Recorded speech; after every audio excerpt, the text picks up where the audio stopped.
Hi, this is Charlotte. Welcome to another Mindset Mini. Today it's about tell yourself a better story.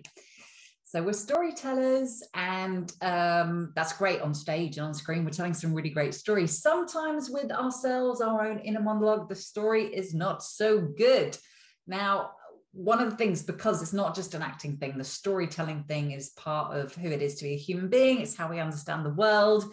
I'll talk more about that on the importance of being an actor, or is acting selfish? There's a mindset video on is acting selfish, where I talk about this storytelling part and how important that is to us understanding like the human existence. And ever since we built a campfire, and probably before then, we've been telling stories. But one of the things we do that's not so helpful is the stories we tell in our head. Well, it depends on the stories.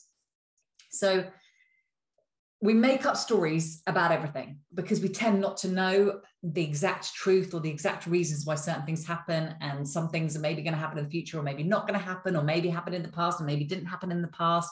So many different perceptions. So we attach meaning and we make up a story in order to make sense of what is going on for us, either in reality or emotionally within the body.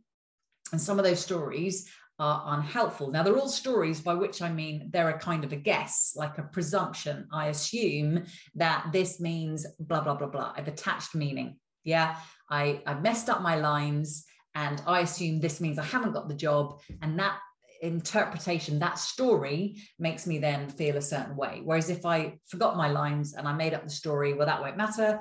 It's a different story, and therefore it has a different result. I don't worry about it. I don't feel stressed or upset or frustrated with myself. So the event is the same, forgetting the lines, but then the story that we add on, what we make up has happened or what it means, that's the bit that either makes us feel good or makes us feel shit. So you are in control of that bit. You're in control of the story that you tell yourself. So I've had a couple of clients starting to tell themselves really, and this links a little bit to the catastrophic language I talked about in What's Your Language, nothing to do with swearing, about this idea of making things worse for ourselves by imagining the worst, basically. And it's something we do to protect ourselves. If I imagine it's the worst, if I imagine it means that I'm rubbish or I'm not going to get anywhere, I'll sort of protect myself if that is the truth. But so often that is not the truth. And all you've done is diminish and destroy some bit of your belief, or you've made yourself just feel deeply unpleasant and uncomfortable in the moment. And so you're missing the joy of life, the excitement of the moment. Because in the moment, very few bad things are usually happening in the moment. Lots of bad things that happen to us are happening in our head. How we imagine bad things will happen, that makes us feel bad, or we remember things that were bad, that makes us feel bad. So a lot of the reason why we feel bad is not anything actually going on in the present, but because we are making ourselves feel bad. Of course, there are exceptions to that. Sometimes bad things are going on. So we, lose a family member or something, and we're going through grief. Very, very different.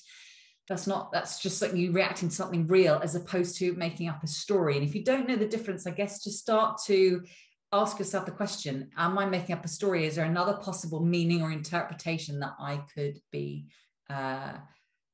making up, or that I could be attaching to this thing? Because ultimately, sometimes what we're doing is telling ourselves sob stories, and it just throws us back into the victim. It throws us out of an empowered place and a happy place, and throws us back into poor me, right? We've all gone there. We will all continue to go there. I've done loads of work on myself, and there are still days where, I'm telling myself a story that, as I say, should have a violin soundtrack. And when I start telling myself a story that could have a violin soundtrack, I'll start to check in and go, right, am I going to give myself an hour of a pity party, or do I just actually need to redirect my attention and make up a better story or refocus? How helpful is it? Sometimes we do need to let things out. Journaling's really good for that. The what is it in the artist way? The daily pages is good for that.